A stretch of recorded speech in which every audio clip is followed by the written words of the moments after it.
Ladies and gentlemen of the Grateful Nation, citizens of the Grateful Nation, ladies and gentlemen only, thank you for coming to visit the podcast. This is the 80th podcast of I'm Doing Great, and we have a very special guest in studio who we'll get to very shortly. They didn't see you wave, so don't worry about it.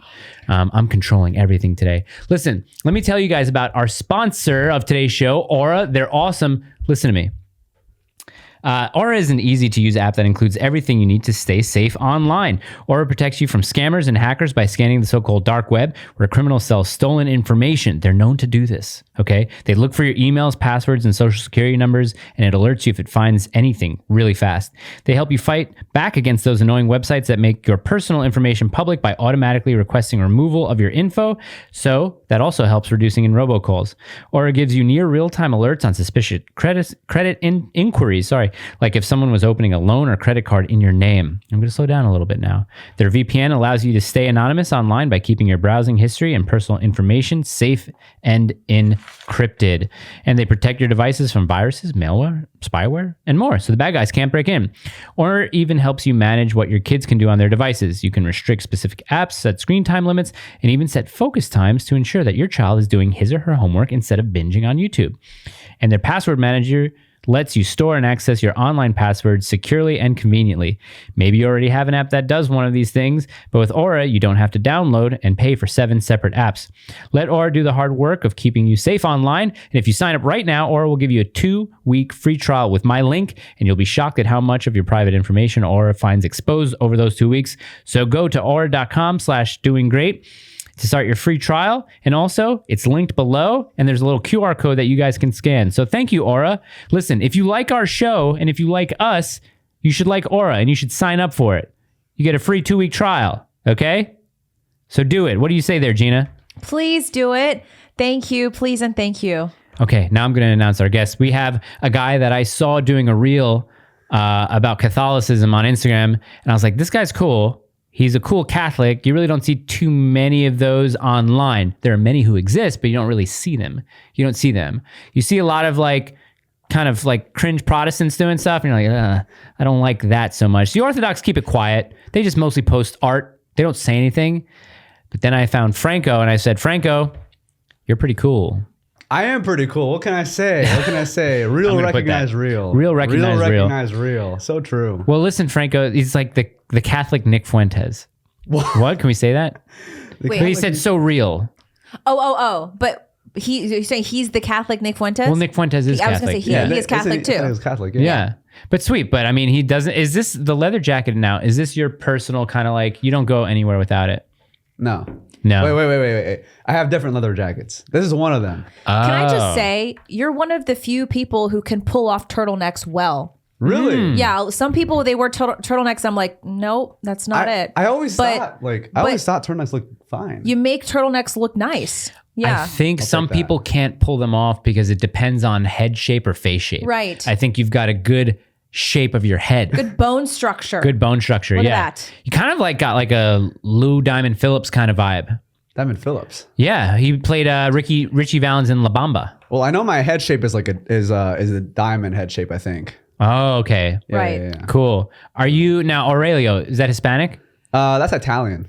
What? Mm-hmm. Are you Italian? No. Okay, yeah. Are you Hispanic? Yeah, I am. Okay, what pots? My ancestry is Peruvian. Oh, but cool. I've gotten called Asian sometimes. I can see it. So I don't know why. A lot of Peruvians kind of look Asian. I think it's because the Japanese. They came over to Peru a while I'm pretty sure Gina back in her heathen days did plant medicine in Peru somewhere, right? Oh.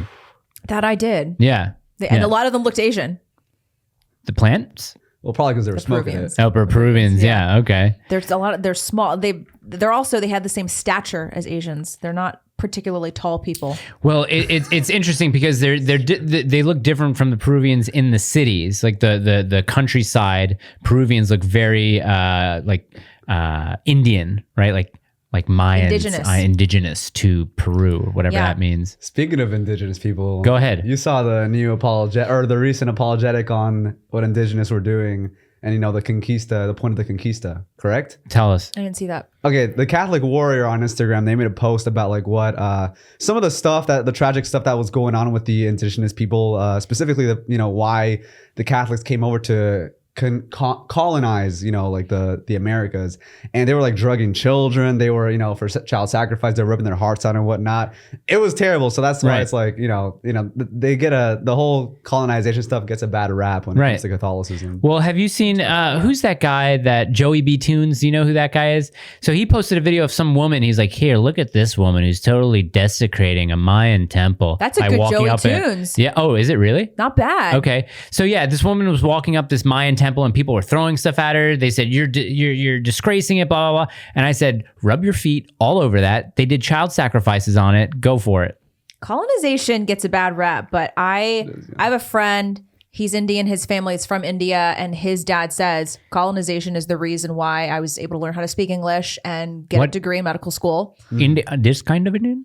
That kind of okay, Indian. all right. Yes, yeah. And so it's like, it gets a bad rap, but is it? Oh, well, okay, listen. Before we delve into Catholicism, really, which we want to, we've been inundated with people asking us to talk about this stuff, so we don't really even feel compelled to talk about it just because it's patently gay. But we're going to talk about the Steven Crowder, I almost called him Steven Cryer because that's what he's doing. He's crying all over the internet.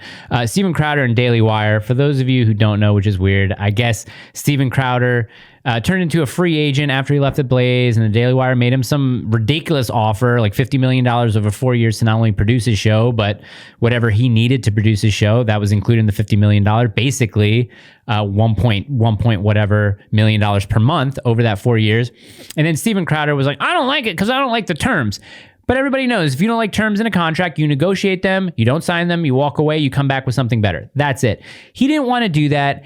And instead he just claimed, he was like, well, they're going to own all my things. Yeah, dude, if they're giving you $50 million, of course they're going to want to own stuff while you work for them. No big surprise there. But then Steven went on to make it seem like, I'm looking out for the next conservative kid who doesn't know I want to sign these contracts. Okay? Because I was a young failed child actor and people got over on me on contracts. It's like, dude, if someone is offering, like, let's say the Daily Wire came to us, right?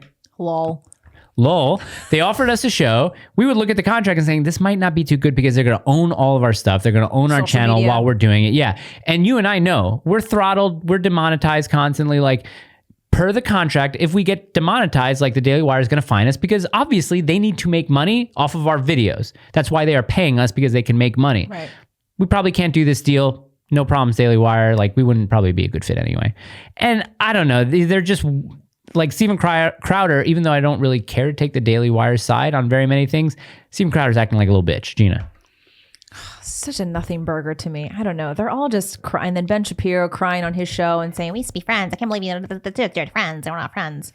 It's like, are you really friends though? I mean, it's just, it's so annoying to me. And I think the most annoying part is that Crowder recorded a phone conversation. Yes, yeah. That's just conniving, and like weeks later. And he said the caption was, "I didn't want to do this." ... I'm like, but you recorded the conversation. You clearly did. You wanted to do it. Also, both of them are kind of, well, not both of them, but Crowder's like, Con Inc. Stop Con Inc. Like, dude, you are Con Inc.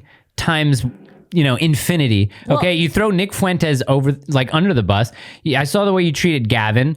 Like, talking about conservative creators, like, dude, you don't like many of them. You wouldn't come on our show, I'm sure, based on who we've had on. So, well, he was giving this little speech standing on his soapbox about how he wanted to collaborate with a lot of independent content creators. He's like, so if you want to sign up with someone who's not going to take all your money and someone who's going to treat you good, come join us. And I'm like, bro, you are Big Con. Like, there is no way that you would ever give the time of day to anyone like Gavin or Nick. Definitely not us. I don't even think he would give John Doyle the time of day. I don't think so. Anyone who is too conservative for him, he would never collaborate with, never do content with, and certainly not produce.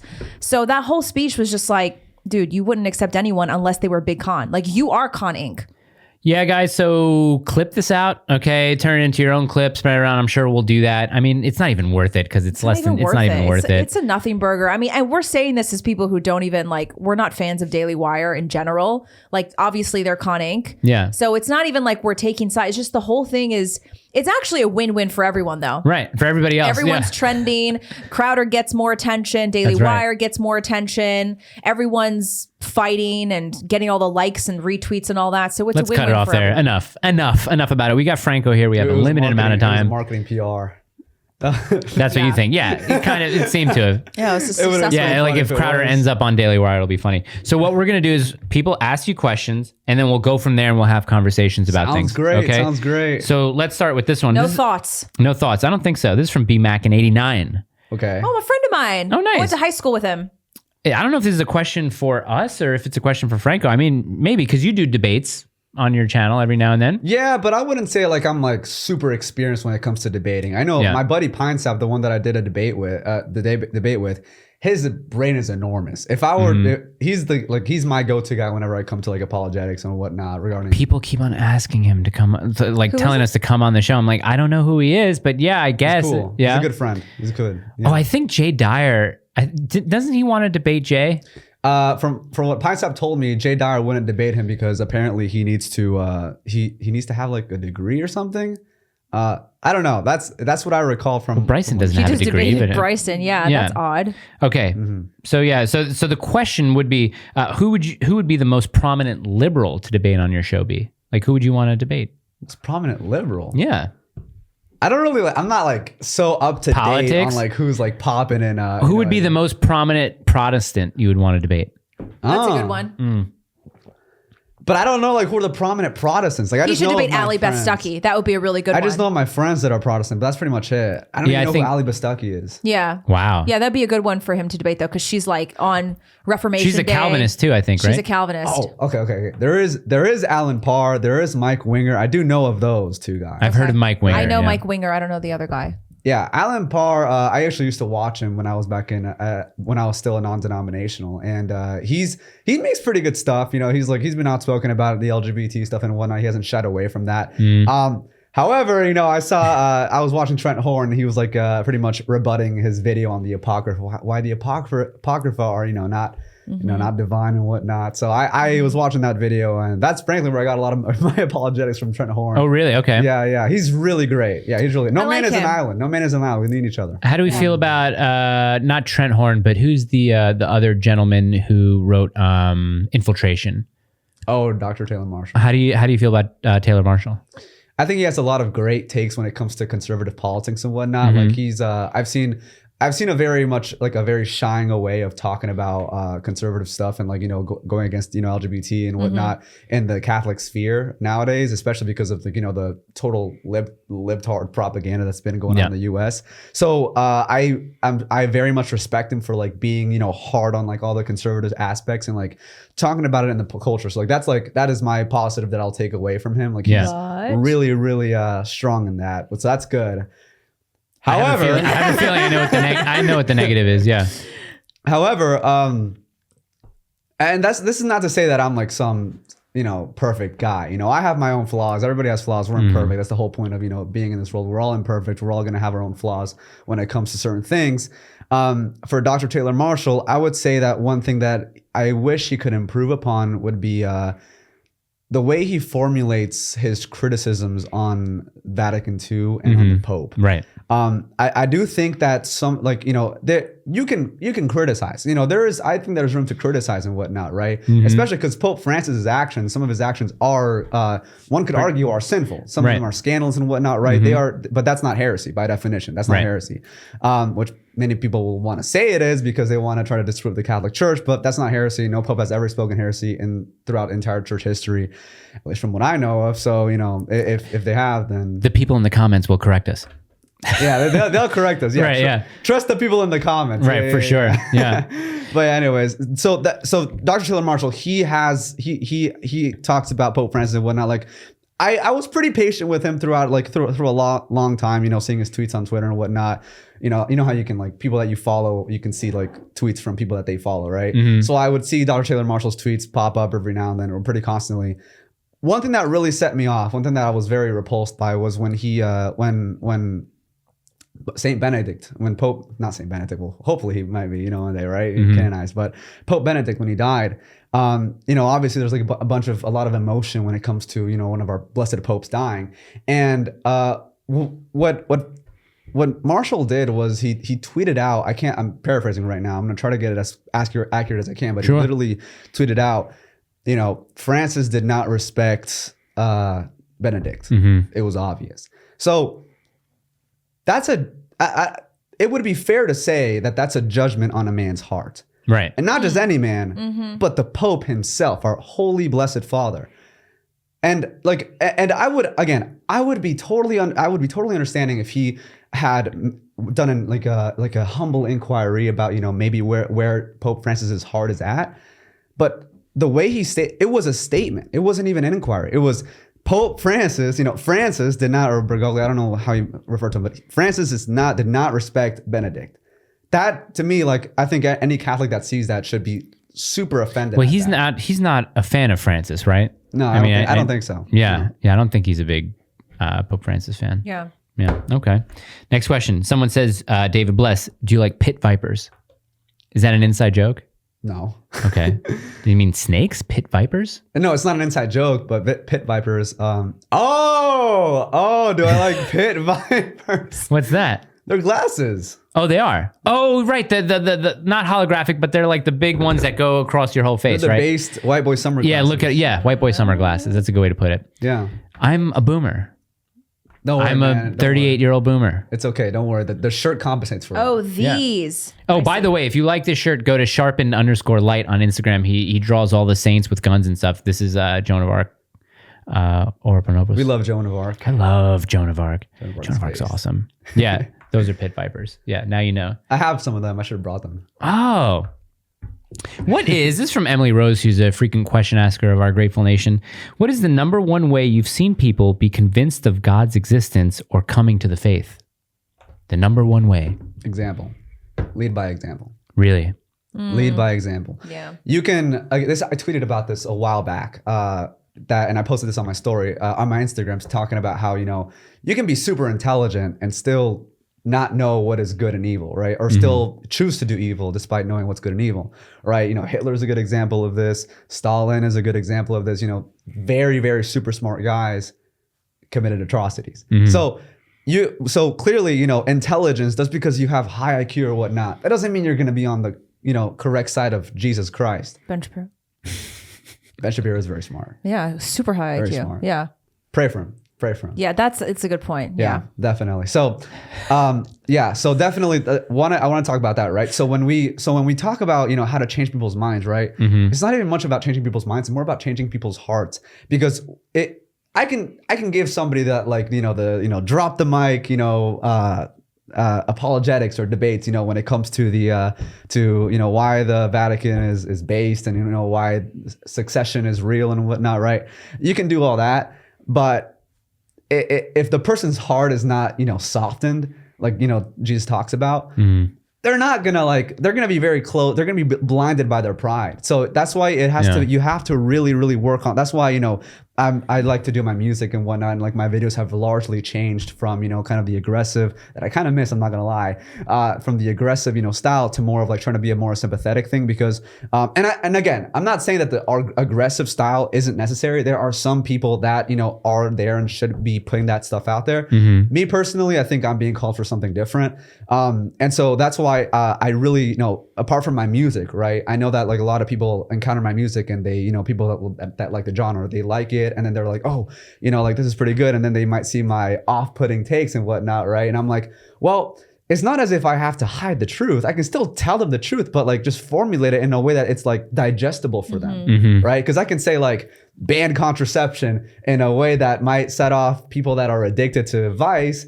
or in a way that they might be like, what, this guy actually cares about me, and it might be a good idea to ban contraception. It reminds me of people always ask me, whether it's in the context of health and fitness or politics or religion, they're always like, how do I change my friend's mind or my mom's mind or my husband's mind about any of those topics? And I always say that a variation of the same thing. It actually does not, at the end of the day, really matter what you say. You just have to live a life so great that they can't look away, and you have to really lead by example and make them feel something. And I think those is when I think about the people that have changed my life, they didn't give me facts and data and statistics, right? They didn't give me these theological facts. They just lived a life that I looked at and I couldn't look away from. And you have to live in a way that makes people stop and ask, what does that person have that I don't have? And again, it applies to anything. People, especially with diet, people are like, how do I get my husband to eat better? I'm like, well, you're going to have to eat better. And then he's going to have to see the difference that it makes in you. Same thing when it comes to religion and Christianity. Like you have to live a life that makes people stop and stare and wonder, what does that person have? And you're like, I got Christ. That's what I have. Exactly. So it's not a good idea for me to just yell at people on Instagram, turn to Christ and leave it like that. Sometimes it calls for it. Right. Sometimes it calls for it. But because again, it's not, a lot of things aren't usually black and white. Some there's always a gray area sometimes. Yeah. And God obviously operates within all of it. Something that might get somebody to Christ might not be the same for this other person, right? It really depends because, there's a lot of people that have, I've seen this personally. I live in a pretty blue area. People are very, and I'm sure you guys have seen this in your lives as well. There's a lot of people that have a lot of traumas or conditioning because of because of parenting that has happened and whatnot, right? There's a lot of that. And, if you can the best way to break through all of that noise is by getting to their heart. And if you can get to that heart, and you tell them the based facts and logic, then they're gonna be like, yo, okay, this guy knows what he's talking about. Here's a question as concerning the heart, because I've always had an issue with faith alone, right? And I was on Instagram and I was scrolling and I got served a scene from Passion of the Christ. And it's when Jesus is being crucified. And the one thief on the other side, I forget his name, and is like, whoever's telling Jesus, if you're the real Son of God, just come down from there and save yourself. What are you doing? And, obviously the Passion of the Christ is extremely brutal, right? And you see he's just bleeding everywhere. And this is Jesus suffering for you, right? This is him physically showing his suffering for you. And the other thief is like, Lord, just, when you enter your kingdom, just think of me. And he says, today you will come with me in paradise or whatever, like that. And that thief knows, what he says before that, he says, I am worthy of the judgment or of the punishment that I'm getting right now. I'm worthy of that. I understand it. And he's just like, remember me. So I'm thinking okay, I can understand that. If you have that moment, it wasn't Barabbas, right? They freed Barabbas. Who was the thief? I don't know, just prisoner A. Prisoner A, right? Prisoner A believed in Christ so much that Jesus told him, you'll be with me one day, or you'll be with me in heaven. And I'm saying to myself, okay, I understand that. But then there's, everybody that are on those crosses, they're on their last leg, they're on their dying days, they have nothing left, right? For the person who at 22 might say, I believe in Jesus Christ with all of my heart, right? The one thing that I can't get inside of my head is, if that person doesn't live a life like Christ through works, their faith is dead. That's what I'm saying, right? Exactly. And I can't get around that. No, but I understand it. I'll tell you. So it's a very common, for faith alone. The people Christians that are like, faith alone, faith alone. Look at the prisoner that died and didn't do any of the baptism or any of the Eucharist and whatnot. But it's like, when your heart, changes, when it actually is you're giving it to Christ, it's like you bet that if that prisoner somehow lived to live another day, he would have been going to somebody to get baptized, right? Yeah. He would have been going there to uphold the commandments that Jesus gave them, right? It's not as if somebody is like, okay, I believe in Jesus, but they're they don't want to follow what he says, and not just the don't commit adultery, not that just don't lust, but they refuse to get baptized because they're like, oh, that's not going to save me or whatever. It's like, no, that's again, faith is dead without works. It's not as if you can't have one without the other. It has to be together. But that thief knew who Jesus was too, because he tells the other thief, this is the Christ, this is the Lord. He tells him that. So like you said, of course he would, if he survived, he would get all down from that cross. He'd go get baptized. He'd go get the Eucharist. He'd get all that. That's right. That's why he would eat God. Yeah, yes. And you eat God, real, and that's why I talked about I talked about this in one video. It's I saw this meme where it's talking about POV. You didn't pick the right religion out of the thousands of religions, and you ended up in hell, right? So, but the thing about that is when I say humbly looking for it, it's you are totally sacrificing your own ego, your own pride to look for the correct church, to look for the truth about God and about reality, right? So that's what I mean. That's what I mean by some people might be like, oh, I have good intentions. My heart's in the right place, but it's is it? Because most of the times when they say that, but that they have a lot of prideful actions. They live in pride and whatnot, right? And there's a lot. If you're a psychologist, you can understand some of these habits of how people can act if they are full of pride. But yeah, that's what I mean. I know. I know how to be full of pride. I get it. There are a lot of potential to get corrupted. I understand that. Yeah. But one thing, I want to go back to the leading by example thing. I wanted to add this one thing. You reminded me of Mother Teresa when she literally changed somebody's her topic. Oh, okay. What you talking about? Okay. But that doesn't mean you can't be as pious as her. That's true. That's true. I aim for that. That's good. Yeah, that's good. So Mother Teresa, she like the life that she lived obviously impacted many. And apparently, I heard that this Playboy or whatever, I don't know, some guy that was like a womanizer, at like 80 years old or so, he decided to turn to the Catholic Church because of Mother Teresa's example. That's like, this guy's 80 years old. It's like, that's the last person you would have expected to be like, yeah, my whole life I've been living it incorrectly. Imagine you have so many years of experience. You think you know way better, but and then it's like, because I can understand that, because from adults it's like, when I talk about politics or when I talk about religion, it's like, okay, this guy's 21 years old and he's gonna tell me what the correct religion is. It's like, I totally understand that, right? But that again, back to the intelligence. Intelligence doesn't always mean that you're gonna end up in the correct thing. It's about the heart. There's some very intelligent atheists out there, but they're lacking that one sort of IQ point. No, Christopher Hitchens. Yeah. Peter Hitchens is an awesome. I don't know if he's Catholic. He's definitely a God believer. He debates plenty of the atheists, but I wonder for Catholics, and I've said this before, does it have anything to do with shame? What do you mean shame? I feel like Catholics embrace shame a little bit more than any other denomination. You know what I mean? Like confession, obviously, it's like it's they feel shameful about their whatever sins that they've committed, or just their life that they're living, and they feel compelled to go tell a priest who is God's arbiter. You know what I mean? And I feel, I've said this before. I've said that when I feel differently praying in a church than when I do at my house in my prayer corner with the lights off, saying the rosary. Like I feel almost like a quieted shame. Like I don't want to do this in public. Not that I can't, but I don't know if Catholics have like a different viewpoint about that than any other denomination. I don't know. You're gonna like this actually. Shame. Before I proceed with this topic, I have a religious OCD called scrupulosity, and it's one that did you make that up? No. Okay. I think I saw a reel about this. Okay. So scrupulosity is the downfall of many Christians, and like not many people talk about this. So pretty much in short, what scrupulosity is that it's a religious OCD that you are constantly, or it's an uneasy concern that what you may be doing is sinful, but it's not actually sinful, right? You see this a lot, and so in the greatest case of scrupulosity was Martin Luther actually. And I talked about this with my other live stream, but I can quickly recap on it right now. This is what because I struggle so much with scrupulosity. Scrupulosity is the reason that I almost turned to Mormonism or Orthodoxy. I seriously considered both of them, because I was like, it was a very state of panic that I was in, so much anxiety that I wanted to find some sort of way that the Catholic faith was not the true faith. Because so what I can say right now, I guess I'm gonna get into it now. Yeah. But you can, in a condensed form. When I found out that one of the vocations that you can get is priesthood, right? I have a girlfriend and I want to marry her. And when I found out that there's a possibility that maybe I might be called to the priesthood, I was filled with so much anxiety, because I love my girlfriend. I want to get married to her. I pray for that, right?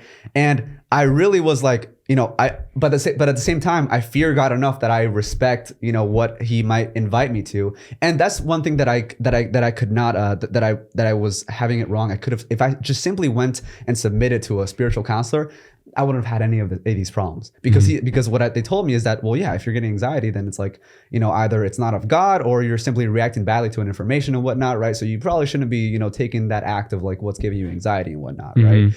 So I was like, but that hadn't happened yet. So I was like full of anxiety. I'm like, what if I, I'm supposed to break up with her or whatnot? I was super, like, I was panicking. I literally started crying. It was a very dark night, and Dark Night of the Soul. That's actually good. That's a good book. Anyways, I was having a very dark night. I was panicking and whatnot, and that's what led me. I'm like, maybe the priesthood is not like it's a fallible teaching. Maybe there's that was something that the church made up. It's not fallible, right? Because I heard some people talk about like Vatican II. It's not it's not totally fallible. You can. I heard that argument before. So I was like, maybe I can apply that to the priesthood or whatever, right? So I looked into it. I looked at, okay, what is the priesthood and whatnot in the Catholic Church?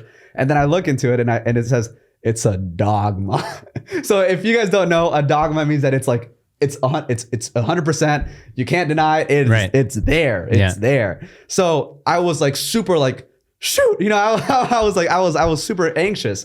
And what I did was maybe, you know, Mormons. I know Mormons. They have to get married or whatever. Right? Orthodox can be married. You know, Orthodox priests, right? They can get married, right? Or I think they're married. Are they married? I don't know. If they're married before. If they're married before, or something like that. Yeah. And one thing I didn't know about the Eastern Rite, the Eastern Catholics, they can do that too. Oh, really? Yeah, they can do that too. And still be in communion with Rome. Yes. Ooh. I had no idea about that. I was so pissed when I finally was like, this was here this whole time. He's going to be our loudest guest. Oh, I'm very loud. I am very loud. I think so. Yeah. Well, Right? at least, I'm Hispanic. No. Yeah. I'm Hispanic. That's true. You know, well, I mean, Preston's black, so I mean, I guess we have like, yeah, we're both going to be pretty loud. But anyways, yeah, I was like, oh my gosh, I am, you know, I have to either I submit to this teaching or I can find something that I can like, you know, escape to, right? Yeah. And so I looked into, Mormonism and I looked at Orthodoxy. I heard you were converting to Orthodoxy. Mm-hmm. No offense, but I quickly was like, this is probably not it. No offense. You know, I'm not trying to, you know, be like, okay, you're different strokes for different folks. Isn't that a sexual phrase? Different strokes for different folks. I heard that from Belly in the Weekend. Well, there's the show Different Strokes. That's a show? Yeah, that was the one that. What you talking about, Willis? That was Different Strokes, I think. But anyways, I quickly was like, okay, yeah, clearly, you know, I like the, you know, Orthodoxy, a lot of similarities to Catholicism, but it doesn't have that, you know, like the one church that you have to submit to, the one, you know, because every Catholic church the one central every church, church has to submit to Rome. There really isn't that in the Orthodoxy. To some people that might be a good thing. Mm-hmm. To me, that's not a very good thing. So that for me, I was like, okay, yeah, Orthodoxy, not it. And then Mormonism, I don't know if this is true, so people in the comments can correct me on this. Oh, Joss will correct you on this. Yes, but I heard that apparently you can't you can't go to heaven unless you get married. Ojas, Kai? Ojas or Kai? I don't know if that's true, but I saw that and I was like, and you know, I saw the rest and I was like, yeah, this is not it. So I mean, probably based though. Mm-hmm. What do you mean? I mean, all right, yeah, get married, have children, enter heaven. But that's not necessary, right? Of course, you know, there's people that are called to be celibate for life. Right, of course, you marry the church. One marries the church. Exactly. So that's why I was like, okay, you know, like maybe Mormonism might be it, but you know, I quickly, you know, was like, okay, yeah, no, these are not it. So I was like, I came to the realization that it's like, okay, yeah, I have to submit, and so it took a lot for me. It took a lot for me to be like, I have to leave my own desires, totally drop, even if it's a holy desire, you know, and which usually you don't really have to do that, because if it's a holy desire, it's probably put in there by God. Right, exactly. So it's, you know, you don't have to do it. But because of my scrupulosity, I was like, it might be a sin if I'm doing that, right? So I decided to be like, okay, you know, I gave myself to you, Lord. You know, I am totally gonna submit to myself. Whatever is your will, I will follow it. Please give me the strength to follow it. And you know, give me peace so that I may be, you know, in whichever thing that whichever way that I go to, right? Mm-hmm. And that really calmed my heart a lot. Martin Luther, when I read about, because Pine Sap, same guy, he recommended me a book, because he also has scrupulosity, and he recommended me a book to read about scrupulosity. Mm-hmm. And the book actually talks about Martin Luther's battles with scrupulosity. Really? He had his writings. You can see his writings and how he acted and how like he criticized, you know, the books that he took out and whatnot. And this guy, this guy was literally me, and not a good way, and not in a good way. He was literally me and not in a good way. And not only just me, but obviously every other person that has scrupulosity. This guy went to confession every single day, which, by the way, you're not supposed to do, or you're probably not. Well, it's not that you're not supposed to do it, but it's like, if you're going to confession every single day, there's probably something wrong with you. Either you're sinning a lot, which is very unlikely the case, or B, you have scrupulosity. And again, you know, because what he mistook a lot of times, and this is what you see in his writings, is that he mistook temptation for sin. He thought that just because he got temptation, that was sinful, right? And so he would make lists of his sins. He would make he would go to confession every single day. And when his higher ups would tell him, "Hey, like, you know, Martin, chill out, right? Chill out. That's not, you know, you're not sinning, right? You know, like you have to, you know, do these penances, but that's it, right?" Martin Luther, because he was, you know, scrupulosity, there's a lot of people that think it's kind of humble, because it's like, oh, I'm trying to serve God the best and whatnot, right? it's actually the devil using your piety against you. And so so Martin Luther, he would put on extra penances. He would do more fasts and whatnot that his superiors ordered him not to do because that was not what he had to do. And he would be disobedient to his superiors, and he would continue to do that, right? And whenever he talked about, and of course, right, it's like he gets a lot of anxiety from reading the scriptures, the ones that he didn't like. I had a lot of anxiety from reading what the church talked about, the infallible stuff, right? But when I decided to be like, all right, I'm going to be obedient, he took the thing out. He removed it because he was like, in my heart, that's what he said. In my heart does not accommodate itself to this. Is not comfortable with this. His whole judgment based on how divine the scriptures were based on his heart. The heart deceives. Yeah. What the frick? So the guy was very, very scrupulous, and it was such a tragic case because again, we don't want anybody to be in hell. It's very unfortunate that that's what happened to him, right? I don't know if he's in hell. There's been visions of saints that saw him in hell. Oh, really? Yeah. Apparently they saw him surrounded by demons. Whoa! I always wondered that actually. Yeah. This would be a good topic for him to talk with Ali Beth Stuckey. Oh yeah, is Luther and wait? Actually, real quick, I don't know if it was a saint, but it was a nun, I believe. Might have been a saint though. Might have been a saint. If it was a saint, that even proved probably. But anyways, I don't know for sure. Hopefully he's not. Hopefully. Yeah, hopefully he's not. But like that's the correct take for everything. I don't want anyone to be in hell. Yeah, we don't want anybody to be in hell. Well, those two, the gay couple that adopted the two kids. Yeah, they can burn forever. I would. Though here's the thing. Do you really want? Let's suppose you hate someone. Do you really want someone to burn in hell forever? Those two guys, I do. Yeah. But you know who we're talking about, right? I posted it on my story. Yeah. Literally today. Should they burn in hell forever? I don't know if they should, but it's probably wrong for me to say that I want to see them burn in hell. But what if they turn to Christ like in 2 years? In hell? No, I mean if they. Oh, they're still alive. Right. Okay, yeah. Sorry, they're still alive. That would be great. That would be great. Sure, but. Still kind of. Before that, I really hope they suffer. By the way, Catholics believe that they would have to be in purgatory. So you can. I know you want punishment for them, right? And it's a very natural response. The sane opinion would be. 20 years would be nice. Now remember this: purgatory exists, and purgatory is either highly discomfortable or painful. And depending on how big of a sinner you were, you might be spending a long time in there. So again, that's not to say that just because if these two gay couples that did horrendous. Didn't silent his phone for the podcast? I can't believe it. Sorry, boys. Give me 1 second. You're not going to pick it up, are you? No, I'm not. Okay. You're gonna Bro. Give me 1 second. Sharpen light, sharpen _light. Get yourself a shirt. Thank God this is not live streamed. No, it's not. It could have been. We could do live streams. I don't mind. But anyways, what was I saying? Burning in hell. Right. So what they did was disgusting. Right? It's absolutely disgusting. Right? I have like the same repulsive reaction to like anybody that does anything to the equivalent of that or even worse. Yeah. And that's why I am very satisfied to know that purgatory exists. And here's the thing too, like how many people could be praying for them? You know what I mean? Exactly. So we want, of course, we want every single person to eventually come to Christ, right? I mean, like one of the apostles, he was, I think, one of the saints, he was raping women and whatnot. That's like super disgusting. Oh, it wasn't Black Moses, was it? Black Moses was stealing, was a big thief. Yeah. Black Moses? There's a Moses. Look this up. Look, Saint Moses the Black. There was a Saint Moses who was in Egypt, I think in the year maybe 200 and 300. Like a rapper name. He was robbing and stealing, and I think he tried to rob not a priest, but a monk, some holy person who would have existed in 300 or something like that.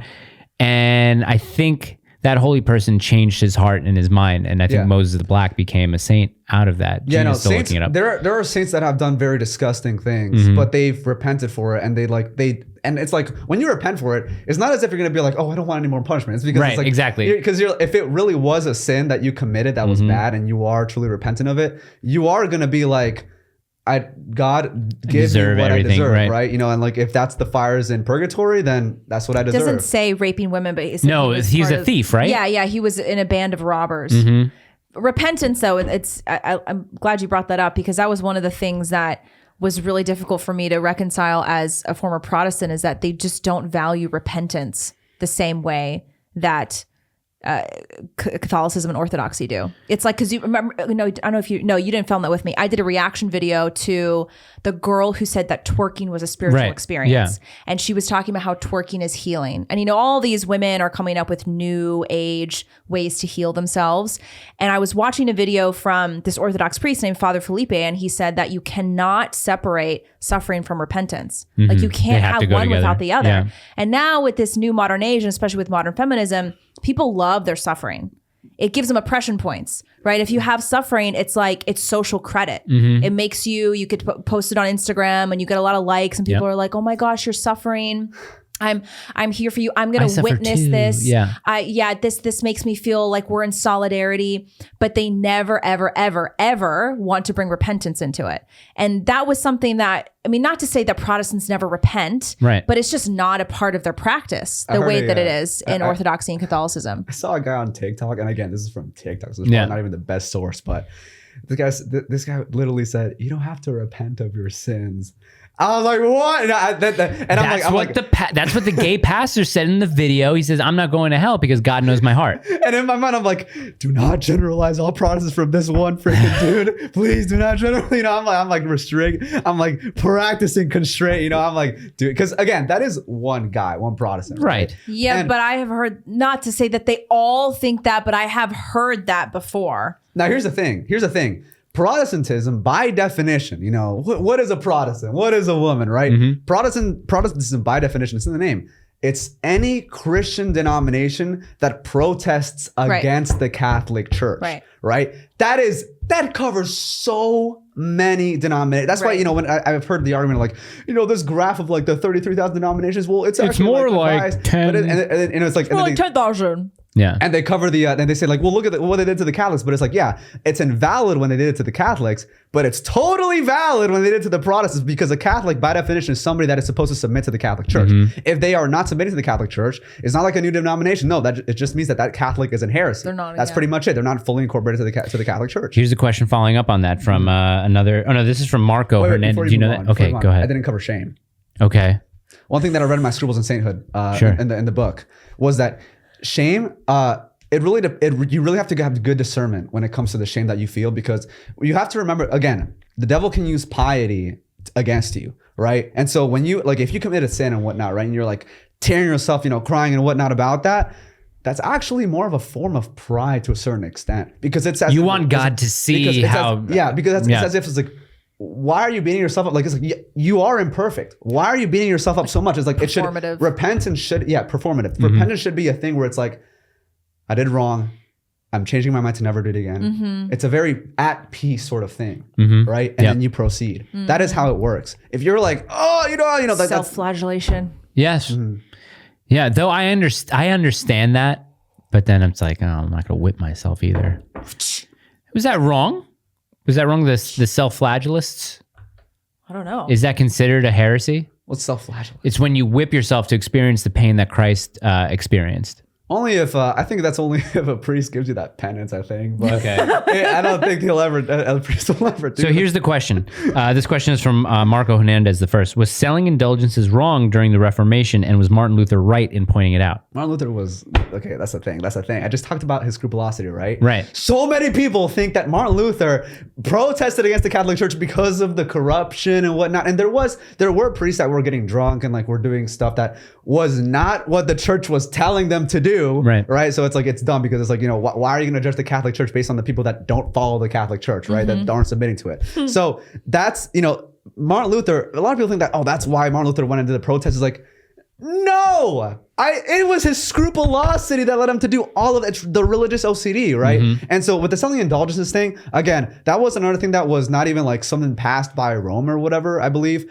It was like, indulgences are a thing, right? Indulgences are based, by the way, you guys already know that. They still exist today, like just in a different form. You can give money to the church if you want. Like, that's an indulgence, right? That's good, and it's not as if that's saving you or whatever. That just means that you're doing something to help out the church, can help you out in purgatory or whatnot. That's it. Jesus already, we are saved by grace alone, sola gratia. That's a Catholic thing, by the way. A lot of Protestants want to claim that to be Protestant, but no, it's Catholic. It's Catholic. Okay. But yeah, the selling indulgences. Yeah, some priests were doing that, and that wasn't like Rome actually never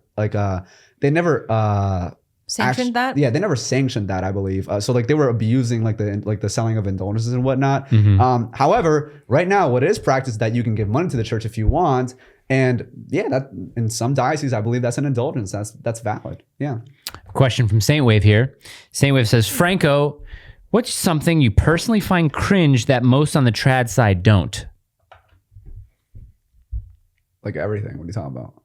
Okay, so what do you find cringe that people on the trad cath side don't find cringe? So is there something you find cringe that maybe a lot of your friends don't find cringe? I have a lot of rad trad friends, I would say. It's hard because question. Just being rad trad to begin with is probably cringe if you're 16 years old. It's hard because I used to be a rad trad. I was so rad trad that I was this close to being a Sade of a contest. Right. And and by the way, yeah, like there's people might get mad at me for that, but like that's the thing about the rad trads. You know, I love them. I love all my brothers in Christ. I love all of them, right? I just think that there is a slippery slope when it comes to the rad trad circles. And I've seen friends that have turned away from the rad trad circles, and they reported to me like they've been miserable and whatnot, right? Because the way of thinking, it's all about I think at one point this one guy almost came to wanting to apostatize some of the an Orthodox church and whatnot, right? Because it's like it just got that bad for them. But something that I find cringe about that the rad trads might not find cringe is communion on the hand. You don't find cringe, or you find it cringe? I no longer find it cringe. Really? I don't make it a point to take it. Oh, they're gonna clip this out. I get communion on the tongue. That's how I do it now. Most of the time because I'm holding my daughter. Right, I did. And I like it. It's been practiced for however many hundreds of years, thousands of years. I've said, okay, let me stick to tradition on that. But now keep in mind, when I go up to the priest, I go to Novus Ordo Mass like every week. Whenever I go up to the priest, I always make sure to try to go up to the priest. Right, exactly. Yeah, the priest, I think I saw you post something kneel in front of like the entire congregation and take it by the tongue. Right. I always do that. That's what I always do. Would that be considered performative in any way, or no? That's traditional. That's just the way it's been done. I think it depends on like my intentions, because if I'm there to just be performative about it and be like, oh, look how trad I am. Right. That's pretty vain. That's because if you were at a Latin mass, then that would just be the norm. Exactly. Mm-hmm. Right.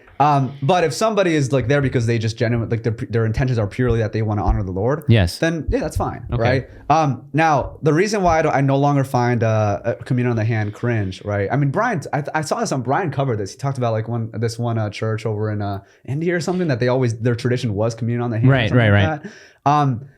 Recently, I've been seeing a lot of this attack on like, people go so far to exaggerate, like, oh, it's defiling the body of Christ and whatnot. But it's like, Christ literally kneeled himself down on ground to wash the foot of a sinner. And you're gonna give crap to the church for allowing people to touch his body, right? Again, there's a way to be irreverent about it. I totally understand that, right? It's like, like it's irreverent and whatnot, but it's like, you can still receive communion on the tongue irreverently. Mm-hmm. If you're in the state of mortal sin, somebody can go up there and like mindlessly be like, oh, because I was raised this way, I'm just going to take it and whatnot, right? Right. They can still take it irreverently on the tongue, right? Yeah. And when I personally think of, when I see communion on the hand, you're like, yeah, sure. Some people do take it irreverently, whether that's in their heart or whatnot, I don't know. Like, but it's like, who am I to judge? I don't know what's in their hearts. Right. Who am I to judge? Maybe they really do love the Lord. Maybe they just haven't like found the rad trad circles yet. But like they put their hands in the form of like a little throne and whatnot for the Eucharist and what. They really do honor it, and they really do see Jesus Christ in that. Who am I to judge them on their if they really seek the Lord? I appreciate that. So that's a good answer. If somebody wants to touch Jesus Christ, I have no issue with that. Okay, this is a question for all of us. It's not general, and it has nothing to do with Catholicism. What's your ideal breakfast, lunch, and dinner? Gina, go. You're asking me to give you all 3 meals? That's what the question is. It's from Chris Yang. I like this conversation. It all is. I guess it depends on my mood. Think about it. All right, I'll go first. A great breakfast for me would be a bacon, egg, and cheese on a Kaiser roll from a New York bodega. Lunch would be a nice smash burger from somewhere. And then for dinner, I like a nice New York strip steak with mashed potatoes on the side, maybe some broccoli or maybe some Brussels sprouts. Franco? This is what I eat every single day. This is ideal. Go ahead. Yeah. This is what I eat every single day. Really? Okay. Literally. Yeah. And this is my ideal food. It's my first meal is usually a pound of ground beef along with a mango. Okay. That's it. And then my second meal is I grab 4. Hopefully I can increase that when I get the dough rolling in. But 4 eggs, with a mashed banana. I mix that in. That's it. That's all I use to make pancake batter, and then I fry it with some butter, and then I fry some bacon on top of that, and I drizzle it with honey, and that's it. That's my second meal. He's carnivore. You only have 2 meals? Yeah, that's it. Okay. Have you thought of it? I mean, I guess so. Oh, go ahead. Have some fun. For breakfast. I'm doing great. He asked the question. Wait, I'm doing great? No, this is the show. I'm doing great. Oh, I thought you were talking about his handle as I'm doing great. I'm like, so he stole it. No, Chris Yang. For breakfast, I would say some homemade bread with butter. And then I'm super simple, just scrambled eggs with some cheese in it. Raw milk cheese. For lunch, oh my goodness. For lunch, I would like a ribeye. For lunch? Yep. Okay. Yeah. I love a good steak for lunch. That's my favorite, with like half a baked potato. Okay. And then for dinner, some red curry short ribs. Okay. Would be great. What's with any sides? I mean, maybe some rice. Yeah. But a lot of times I feel the best when I just have meat for dinner. Same. Yeah. I wake up and feel so good the next day. And for some dessert, I'll take a banana cream pudding. Oh or my banana gosh, pudding. Gavin I love it. is going to love that one. Yeah. Getting red pilled on nutrition was probably one of the best decisions of my life, because you already know the typical Hispanic meal is rice and beans, and rice. Still good though. Dude, I was I was farmed like a freaking machine, dude. That was insane. Yeah. It was terrible. I always thought I had like some sort of chronic farting illness or whatever, because of the I beans. ate it so Yeah. beans and rice and whatever, right? Maybe at least once, but when it's all day. Yeah. No, and so when I started when I learned about, the carnivore diet and whatnot, right? I'm not totally carnivore. I eat mainly carnivore and then like some fruits and whatnot. When I found out about the carnivore diet, I ordered myself some meat, and I had a steak, and I felt alive because I hadn't had steak in like a while. I didn't think it was like, it wasn't necessary or whatever. When I had the steak, I felt so full of energy, and usually I'm like very full of energy. Even before that, I was like I was super hyper and whatnot, right? You could tell. Even now, and even after the steak, I'm like, yo, it was insane. It was insane. I absolutely loved it. I was like, dude, meat for the win. Like, how can you torture? That's torture. That's scrupulous. That's scrupulous Martin Luther penance to make yourself eat veggies. Yeah, I see it. That's a joke. Well, here's a question that might fall into the last 2 questions that we're gonna. What am I talking about? What do I say? I think things and my mouth doesn't correlate. Brain fart? Maybe. Okay, we have time for 2 questions, but these are going to be good questions that you can probably fill the last half hour of it. No thoughts. So, Hart Wingate asked a really good question. What made Franco return to God? He's alluded to having an apostate past, which I also have. Apostate is just like secular atheist, right? Atheist, Gnostic. I don't know. Look it up. All right. Anyways, well, I do have an atheist past. Maybe atheist past. More on the Gnostic side.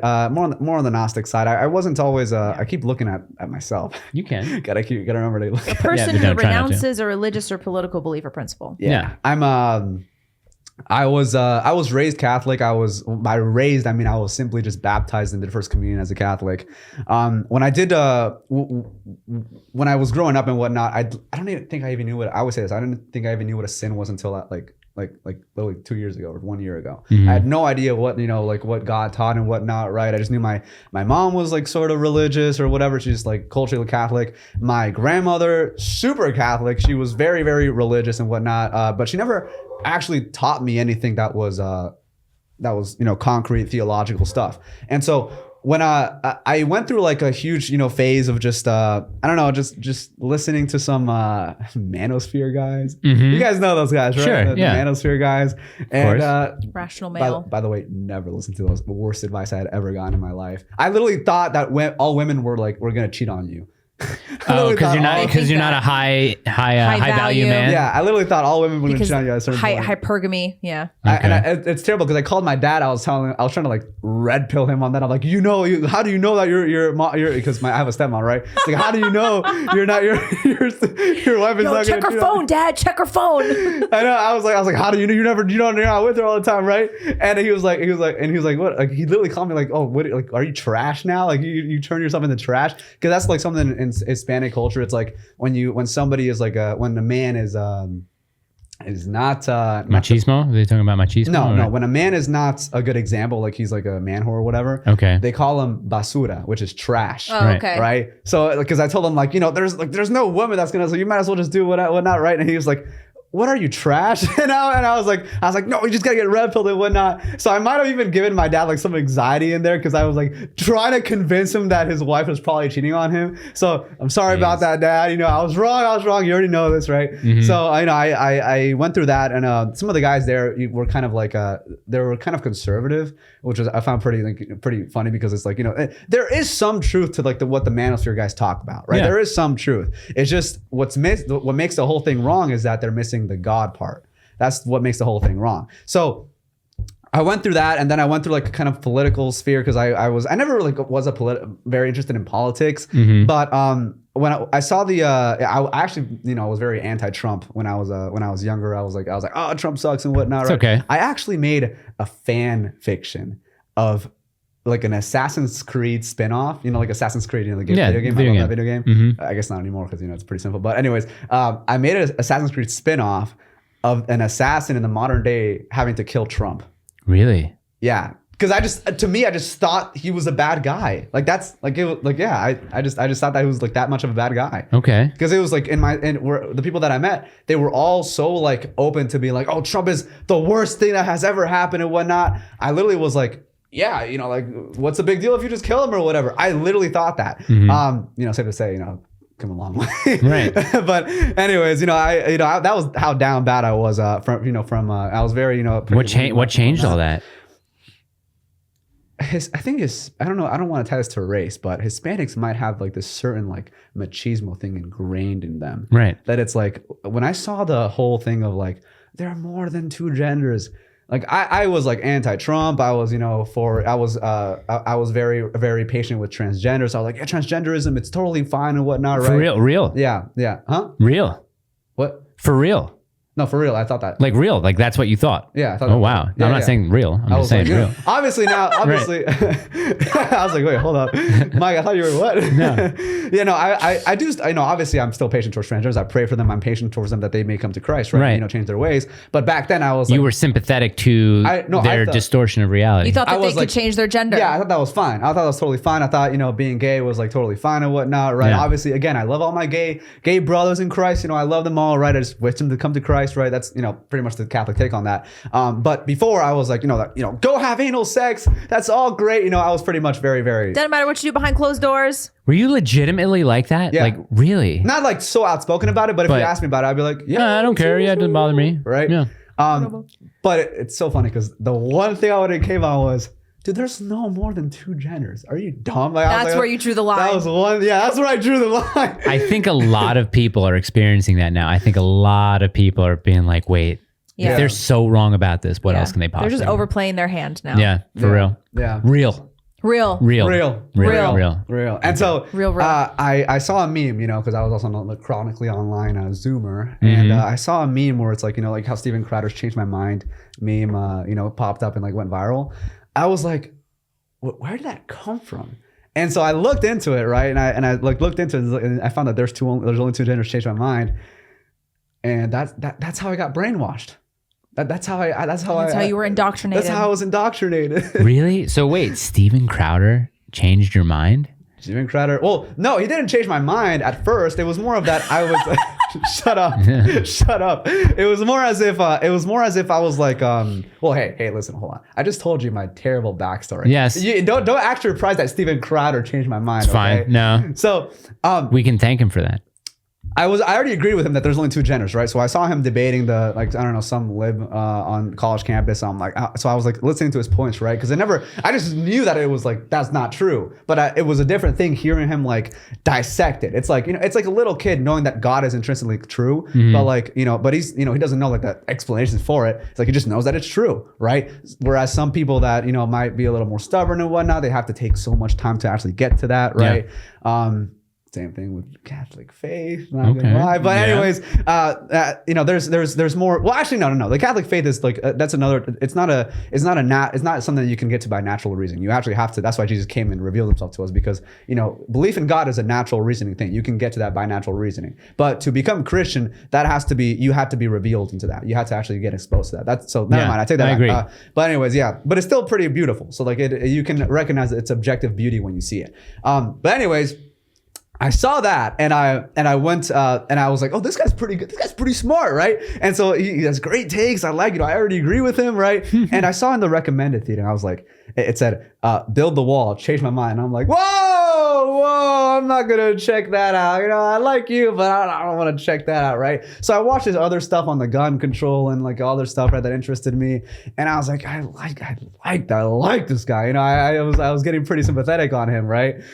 Again, this was way back. Sure. Way back. Yeah. I was like, I like this guy, and I saw his news feature with Amy Schumer. Okay. And where he debated her on like sex before marriage. Wait, Crowder? Yeah. It was on. Wait, was it Chelsea Handler or was it Amy Schumer? It was Amy Schumer. I know Amy Schumer when I see her. They did like a little, it was like when she had a late show, right? Or something like that. I don't know, but they were side by side together and they were talking about sex before marriage, right? And Amy Schumer was giving the typical, talking points of like, well, how are you supposed to find the perfect one? And how do you know if, you can compare a human to a car and whatever, like it was all those typical talking points. And Crowder was talking about, arguing the Christian side of like, well, actually, couples that had sex before marriage had, higher chances of divorce, had like tends to have like a over 25% spread less happier in marriage than people that waited until marriage to have sex, right? And at that point in my life, I was listening to the, Manosphere guys. I was like, which Manosphere guys were you listening to? I don't know if I want to give that promo. Was it Rational Male? No. He's cold. He's cold. I'll just say that he's cold. Anybody that listens, that watches him is gonna get that. Oh wait, is it Kevin Samuels? No. Okay, all right. But I'll just say R.I.P. Yeah, I like Kevin Samuels. That was sad. Yeah, he did something. Some lady was like, "So what do I got to do to get a high value man?" And he said, "Okay, well, how tall are you? How much you weigh?" She was like 5'3", 180, and he was like, "Be reincarnated." Oops, wrong camera. Darn it, that was too good. It's actually funnier that it went black than anything. He did. I'll send it to you. It's funny. Oh my gosh. R.I.P. Yeah. Was it a heart attack that took him? It's probably vaxxed. Oh. But black people don't get it. Some do. Yeah, some black people do get vaxxed. Maybe. We don't know. They're Uncle Toms. They're Uncle Toms. Wait. The black people who do get vaxxed are Uncle Toms. Yes. Oh. But, that's pretty good. Is it? I mean, I don't know. It made sense in my head when I made the joke. I don't know if it still applies, but I don't care about doing the... Wait, I don't think it does, because you would call a black person who is maybe conservative Republican, you would call him an Uncle Tom because he's going against what the perceived sort of culture is around. It makes sense. It does. Okay, yeah, it does. It makes sense. See, I'm too clever. Sure. It makes sense. I found the Crowder versus Amy Schumer video. Right? Okay. The first comment is, Amy Schumer is a compelling argument for abstinence. Boom. Real. So real. So yeah, I saw that. And keep in mind, again, this was at a time when I was like paranoid about like my wife cheating on me or whatnot. I was like, I want to be secure and making sure I reduce the chances as much as possible when it comes to my marriage, right? And so I was very I was very... Were you married at the time? No. Okay. But I was saying my marriage. But yeah, in my marriage. Since then I was like I wanted to get future married. Okay, yeah. That's another thing. I always intrinsically was like, yeah, I'm gonna get married. Well, here's the thing. You said you're dating someone right now. Why haven't you proposed yet? Oh, because I need to get financially stable before I want to proceed with the action. Okay. I mean, okay, that's great. That's good, commendable. Yeah. But you could still do it too. I know I could still do it. My friends have told me about it, but I'm like, I feel like as a man, I'm like, I feel a little, and again, there are couples that have gotten married before financially stable. And again, that's totally fine. That's totally good. Right. Me personally, I'm like, I can't imagine my girl living with me and my parents. Yeah. I'm like, I don't know. That's a bit like, I feel We like did that. I feel like a bit emasculated on that. I'm not gonna It lie. is. It is emasculating. I mean, it is. I mean, it's just as a dude, you want to have your own place. You want to not be reliant on anyone, which we weren't. Crib. We weren't reliant on anyone. We were paying rent, but it was just convenient because she had moved back from the city. I had moved back from LA to my parents' house. So it's like finding a place too in the Long Island housing market. It was ridiculously expensive. So it was just like, okay, my in-laws were nice enough to be like, okay, you can live on the second floor. It's nice when you find some place, you're out. And that's what we did. You gotta get your own crib. You do gotta get your own crib. This junk over here is pretty banging. Here's the question, because we have a little bit of time left and we can spend the rest of it on this one. But we like the background story, the origin story. I still haven't finished, by the way. There's a lot. I know, but we have to go ahead, we have to condense it. I know, I'm sorry, but maybe you can kind of go into this. Why is Christianity declining in this country, and is there any way to save it? And maybe if you can reflect back on your past, and now you can see how Christianity is declining, and then how can we save it? Yeah, good job, Mike. Good job, Mike. Good job, learner. Lack of economic opportunity. No, I'm kidding. Lack of education, I would say, is enormous, and the culture as well. Christianity specifically, why it's declining. Yes. Yeah. A lot of people might want to say, Catholicism, declining because of Vatican II. Some Christians might be like, declining because Christians are soft nowadays or whatever, right? People might want to have their own like arguments, because it's easy to generalize everything to one little thing. That's easy.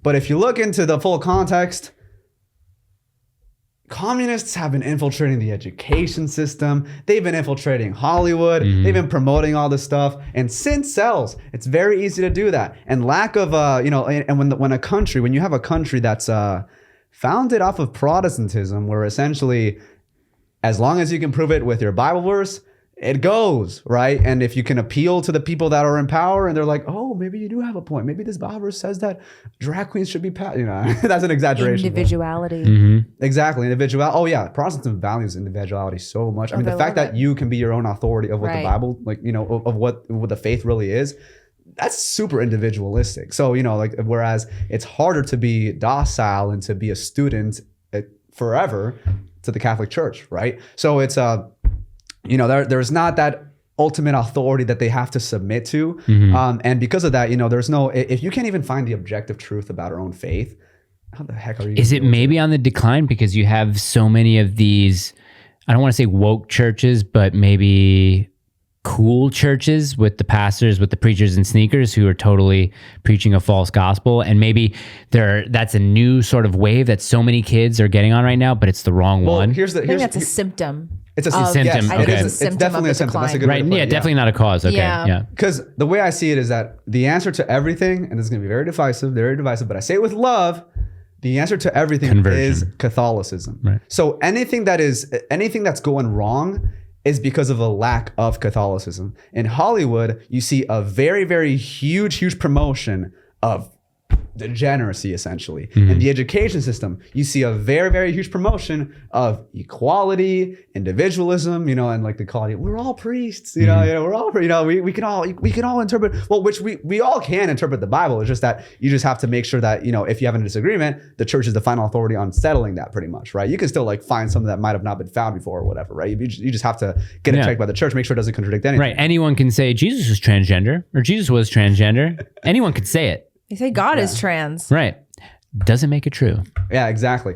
So that's why it's I would say that with the thing of like the lack of stuff in Hollywood and whatnot is that the enemies have the opposition has put themselves in very, very, they were very smart, they were very intelligent, and they decided to put themselves in positions of power to be able to be able to influence the young generations, to be able to influence the students, everybody else. And that is how they've amassed so much power, because it's like, I talk to people that have the very, modern liberal propaganda. It's like, oh, well, what do you mean morality is objective? Like, I mean, for some person, like this is how they think. This for some person might work something different or whatnot, but it's like they've already ingrained you at the core that is like, oh, morality is subjective. It's like That's like, if you won't be able to get, again, John Doyle says very well. He talked about how, like the whole of arguing about transgenders running in like female sports or male sports or whatever, right? Like that's only a symptom of, the foundation of like the fact that like people just, the way they think is totally different. Right, you're not going to be able to win a political debate that's all the way at point C if point A or everything that became before it is something totally different, because it's foundational roots of morality. It's totally different, and so that's why, and that's how they get you. That's what it's promoted in Hollywood. That's promoted in the education system. So I don't think that it's not much of a fault. If you want to bring any fault to Christianity, you can say that we failed to take the proper precautions because we didn't learn off of history and off of other more Catholic-centered government, so to say. We know who we're talking about. Yeah. Anyways, so yeah, it's a lack. I would say that it was a lack of understanding, like what made these countries work and what made these countries thrive, and and the whole propaganda to think that everything in the past was all terrible and whatnot. And there were worse moments in the past before, right? But there always, I would argue that there were also way better moments in the past than nowadays. People like to think that like, oh, America innovated so much. We have all these innovations, but it's like, well, you're fat and lazy and your life sucks. It's like, so people are like, America's never been worse. I'm like, Wally, we're in the worst time ever. And I'm like, we're in the best time ever. Yeah, we're in the best time ever. I'm like, you look back in the 70s, you see everyone on the beach. Nobody was obese. And they ate dessert. They drank Coca-Cola with real sugar. And they smoked. And like they were all fat. I mean, they were all skinny. And today they're all fat.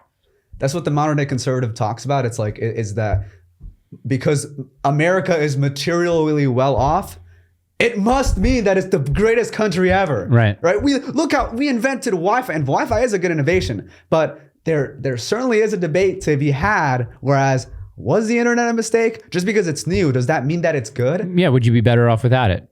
Exactly. Is the introduction of being porn accessible to your phone device better or worse off? No, and even Wi-Fi in general. That's what I'm saying. That's what I'm saying. Yeah. Are you better without it, or could you be better without it? That's someone embracing the medieval grind set, doesn't know what the hell Wi-Fi is, probably loves it. And they probably have been in the fields. Yeah. And they've probably been like, people had so much fun back in like before all this stuff was invented. Yeah. There's to say that like, oh, we need all these things to have fun.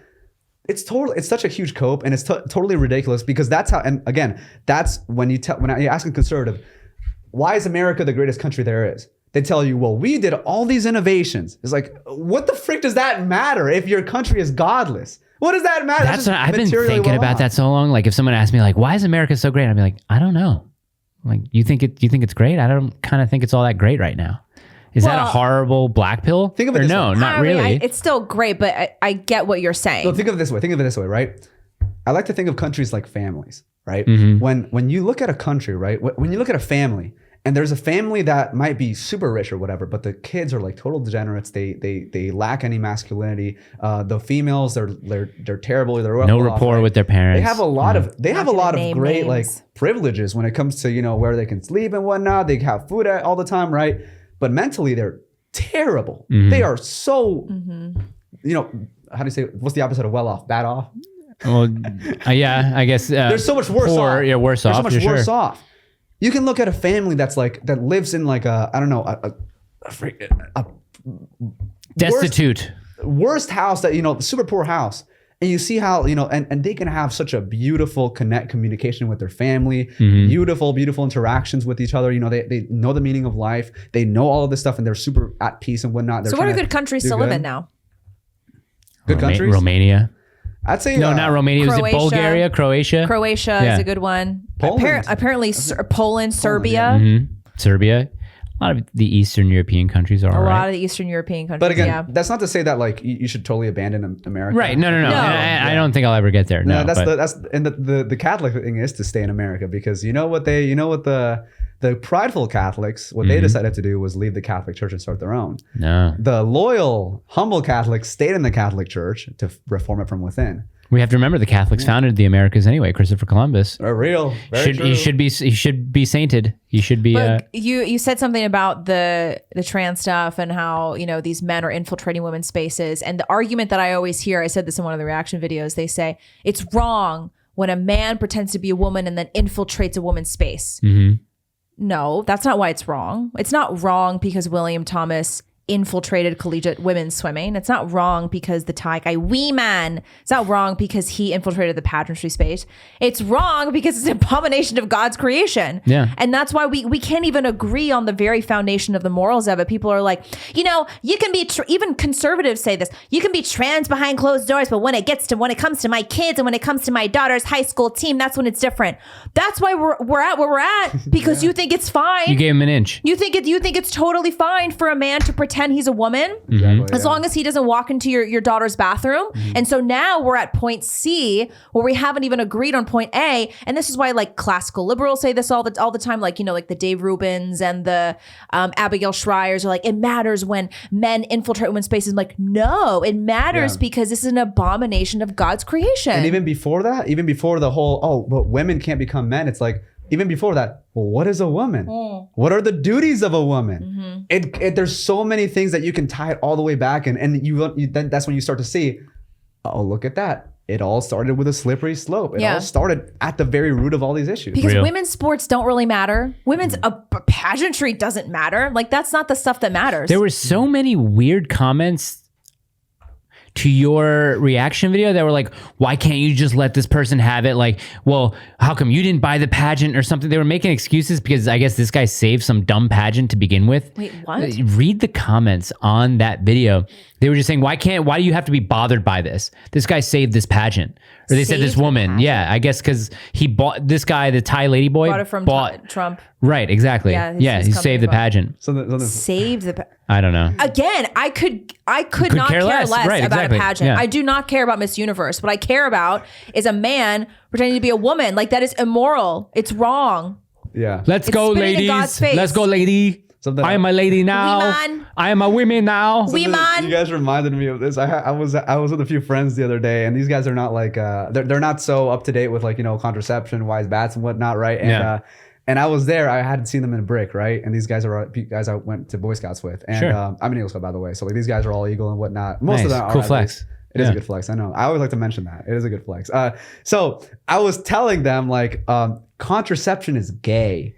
Right. And by the way, this ties into what you said about, conservatives are so focused on like, oh, what about this? The fact is that it's an abomination to God. It's a wrongdoing in front of God. Right. That's what essentially matters. God, not that like, oh, well, my daughter and what that it matters. But like not the main thing is God. So I was telling them like, contraception is gay. And they're like, what do you mean it's gay, right? And I was like, well, sodomy by definition, it's, you're taking the procreation out of sex. And so hence, like if you're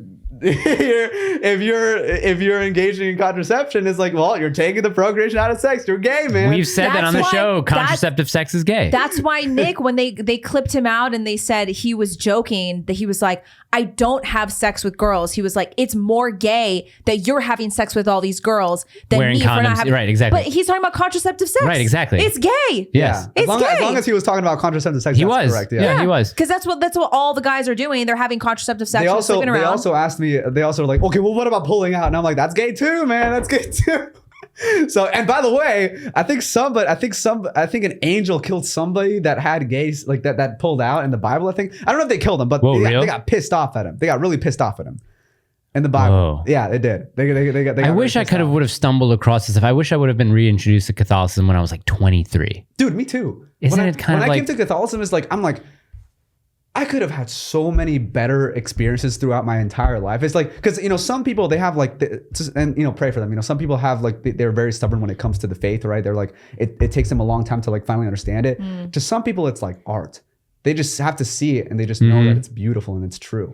So to me, when I came to Christianity, right, some Protestant evangelized me. So, you can take that what you want. But when I got evangelized, right, when I read the Bible with him and, I was like looking at all this and I'm like, based, so true, dude, holy crap, this is literally true. Blaspheme. And I was like, if I were blaspheme you said holy crap. Holy crap, that's not blaspheme. Is it? I don't think it's blaspheme. No. I'm not talking bad. Crap is not a saint. Right. Really? Yeah, but we talked about this. We always, because a lot of the times if you say like shit, you're like, oh, that's blasphemy. I'm like, no, that's not blasphemy. Blasphemy is when I believe it's when you're insulting a divine thing. Right. Oh, really? A holy or divine thing. But like I God never or the did saints. that. Crap is not a divine. Crap is Did I ever do that? Oh, maybe sometimes I would say, "Oh, Jesus," like Yeah, that. Right? that's what they say. That would be saying his name Is in that or vain. is that scrupulosity? If I'm not using his name in vain, I'm Ask just a saying- priest. Ask a priest. Because if you say Jesus and you like, and it's not in vain, Right. that can be fine. But I would always. I err on the side of I don't maybe know if not this doing is, it. I don't know if this is my scrupulosity telling him, but I would, just in case, if you happen to make it slip or whatever, Right. always finish off with the Jesus save souls or whatever. You know. I do Lord that Jesus, with have when mercy- I'm getting really merciful on me. frustrated with my kid. I never say the GD. I haven't said it in the longest time. I don't think, but I think something fell over and I was like, "Oh, Jesus, pray for me. Pray for me. I'm sorry." Yeah. That's what. Yeah. But anyways, these guys are telling, I was pretty much trying to red pill them on why, pulling out and contraception Yeah. is all gay and whatnot, right? But then at one point it hit me, I'm like, and then I was like, we're so incessant on like, what is gay and what is not gay. That shouldn't be what matters to Right. you, like and priority. It should be that if it pleases God or if it doesn't please God, Right. that should be the crux of what you care about. Real. So the fact that you're just hear about like, oh well, is it gay or is it gay? It kind of reminds me of like, oh, is it trad or is it not trad, or is it modern or is it not modern? It's like there's gonna be it's not everything is black and white. That's why the trad stuff is annoying to me, because a lot of the stuff on the trad side, I'm like, it's not a question of whether it's trad. It's a question of whether it honors God. I liked this is something I heard in one of the episodes you guys did. You talked about the trad, like how like people are so obsessed with like the trad stuff, like Yeah. the More around adjective women before- too, yeah. before it, yeah. Like that's the thing that I'm seeing like a lot nowadays. They want the good morals, the good values, but without God. They want to take away God from it, right? Mm-hmm. And when you like become like just Catholic, just Christian, right? Which is the rawest version of it, I would say, is Catholicism because I'm Catholic. When you look into that, right, it's like you don't have to add an adjective to prove that you are like, oh, I'm a devout Catholic. It's like the fact that you're doing that means that you are acknowledging that to be Catholic now is that it doesn't mean anything. It's like you have to, if you're adding an adjective before that, it's like, well, why did you give the leftists the right to call themselves Catholic and be like, oh, you're whatever now? It's like, no, like I'm Catholic. They are in heresy. That's what you should be saying. Nancy Pelosi and Joe Biden are not Catholic. Well, they technically are, but they're just in heresy. Yeah. Right. No communion for you, right? It's irreverent if they were to take communion. Yeah. Damn. I said damn. Wow. Nice face. Thank you guys for tuning in. I wish we had more time with Franco, but Where do you live, Franco? Virginia. Oh, okay. Doxed. Did you drive here? No, I took a plane. Oh, okay. doxed. Well, hopefully we can get you again soon. Yeah, let's get you again soon. Let's bring him on with another Catholic guest too, where we can have fun. Brian, combos. that would be fun. I would- Yeah, we should do that. You That want would to do be that? really fun. All right, let's do Me it. and Brian are planning to do more live streams soon. So Okay. I like that guy a lot. Brian's That guy is great. Oh, sorry, awesome. the camera was on me. I'm going to put links to Franco's stuff all down there in the description. Gina, sign us off. Thank you, everybody. Thanks, Franco. Bye. Bye. Bye. Bye. Oh, wait. Oh, Aura? No, not Aura. I was gonna do our censored sign off, but it's not appropriate, guys. We have a show on dot, so that link is in the description too. If it's still up, I might have to like code it a little bit differently. But yeah, go to .tv and you're able to see that there. Yes. Yeah. It'll get taken down. Like the Yes. video will get taken down if we mention it. Yes. Bye. Okay, bye. Is it on? It's off. Yeah. Cool.